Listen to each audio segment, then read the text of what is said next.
क्यों होती है कांवड़ यात्रा? क्या है इसके पीछे की मान्यता? क्यों है सावन भोलेनाथ के लिए सबसे प्रिय? सुल्तानगंज से ही क्यों उठाते हैं जल? भोलेनाथ से क्या है सावन कनेक्शन? जी हाँ, आज हम बात करने वाले हैं सावन महीने के बारे में। वही महीना जो भोलेनाथ का सबसे प्रिय महीना है। और इस सावन महीने की क्या है खास बात, और आपको बताने वाले हैं कि सावन महीने में कैसे जल अर्पण कर भगवान को किया जा सकता है प्रसन्न। आपको बता दें कि आज सावन का पहला सोमवार है। देश के सभी शिव मंदिरों में सुबह से ही भक्तों का तांता लगा हुआ है। सभी भक्त अपने प्रिय भगवान के सामने और प्रिय भगवान के ऊपर जल का अर्पण कर रहे हैं। बता दें कि इसके पीछे बड़ी महत्ता है। जल अर्पण करने के पीछे एक बड़ी कहानी है, जिस कहानी को आज हम आप लोगों से साझा करेंगे। ऐसे तो सनातन धर्म इतना विशाल है कि हर एक कथा के पीछे 10 अन्य कथाएं हैं।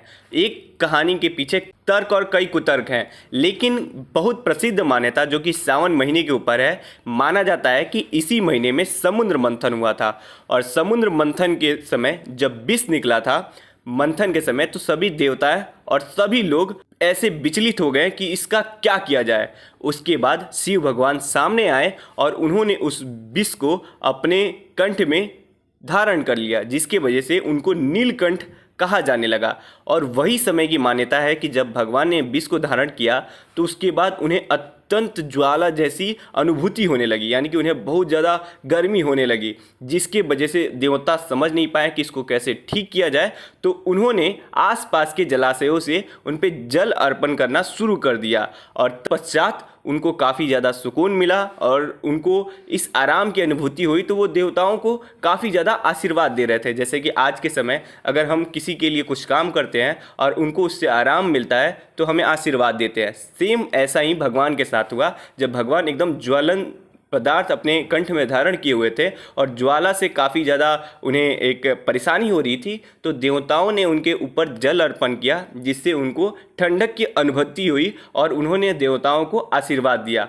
और ये महीना था सावन का महीना। और सेम यही कॉन्सेप्ट और यही चीज़ें अब वर्तमान समय में प्रचलित होती गई कि सावन के महीने में भगवान पे जल अर्पण करने पर उन्हें ठंडक मिलती है, उनके कंठ को जो आराम मिलता है, जिसकी वजह से भगवान अपनी भक्तों की मनोकामनाएं पूर्ण करते हैं। ऐसे तो भक्त उन्हें दूध, दही, मधु और बाकी कई चीज़ें अर्पण करते हैं, लेकिन जल का एक अलग महत्व है, क्योंकि सबसे पहले देवताओं ने उन पे जल ही अर्पण किया था और जलाभिषेक किया था, जिसकी वजह से भगवान को काफ़ी ज़्यादा ठंडक की अनुभूति हुई थी। यह है पहली कहानी। और इसके पीछे एक और कहानी है कि माना जाता है कि विष्णु भगवान इस महीने निद्रा में चले जाते हैं, जिसकी वजह से पृथ्वी के संचालन की भूमिका भगवान शिव के हाथों में आ जाती है। और भगवान शिव जब इस महीने में पृथ्वी पे आते हैं तो इस वजह से पृथ्वीवासी उनका स्वागत इस प्रकार करते हैं और ऐसे मानते हैं कि भगवान हर एक शिवलिंग में है और हर एक शिवलिंग का जलाभिषेक करते हैं।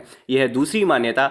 और कई मान्यताएं इसके पीछे विख्यात है। शिव भगवान पे जल अर्पण करने की कहानी। अब आगे बढ़ते हैं कांवड़ यात्रा के बारे में। आपको बताते हैं कि कांवड़ यात्रा सुल्तानगंज से ही जल लेकर वैजनाथ धाम तक क्यों जाते हैं कांवड़िया। तो इसके पीछे कहानी है कि जब भगवान राम ने शुरू की थी इस यात्रा को, तो उन्होंने भी सुल्तानगंज से ही जल लिया था। उसके बाद वो शिव भगवान के ऊपर उसी जल वैजनाथ धाम में जाकर अर्पण किए थे। और एक और दिलचस्प कहानी इसमें है, रावण का भी एंगल कई लोग जोड़ते हैं, लेकिन हाँ, हम लोगों ने राम जी के एंगल के साथ इस कहानी की शुरुआत की। और मान्यता ये है कि भगवान शिव के सर पर गंगा स्वयं विराजमान है, जिसकी वजह से सुल्तानगंज वैजनाथ धाम के आसपास सबसे नज़दीक पड़ने वाली गंगा की धारा है और जहाँ से जल लेकर लोग जाते हैं वैजनाथ और वहाँ पे जल अर्पित करते हैं। ये कहानी है इसके पीछे विख्यात। और ऐसा माना जाता है कि सावन की महत्ता इतनी ज़्यादा है कि भगवान अगर जो भी मन प्रसन्न होकर और जो भी भक्त अपने पूरे श्रद्धा के साथ इस महीने का पालन करता है, इस महीने में भगवान को जलाभिषेक करता है और बाकी कई चीज़ों से प्रसन्न करता है, तो भगवान की उस पर असीम कृपा होती है। और आपको बता दें कि ये साइंटिफिक भी ये कांवड़ यात्रा प्रूव हो चुकी है। साइंटिफिक प्रूव होना क्या है कि इसमें ये महत्ता दिखाता है कि पूरी दुनिया में जल भरा हुआ है, फिर भी एक कांवड़िया एक लोटे जल को इतने संभाल कर दूसरे स्थान पर यानी 100 किलोमीटर से ज़्यादा की यात्रा करता है। तो इसमें जल की महत्ता बताता है और ये बताता है कि हमारा सनातन धर्म प्रकृति के लिए कितना ज़्यादा लाभप्रद है। और सेम बात ये भी बताता है कि जब एक कांवड़िया एक जगह से दूसरी जगह पर 100 किलोमीटर की पैदल यात्रा करता है तो इसके शरीर के लिए कितना लाभदायक होता है। और हर एक व्यक्ति को साल में कम से कम एक ऐसी यात्रा करनी चाहिए चाहिए, जिसकी वजह से उसके अंतरात्मा और बाकी चीज़ों की बौद्धिक क्षमता का विकास हो। तो ये साइंटिफिक और धार्मिक दोनों रूप से प्रूफ है। ये है कहानी सावन की। धन्यवाद।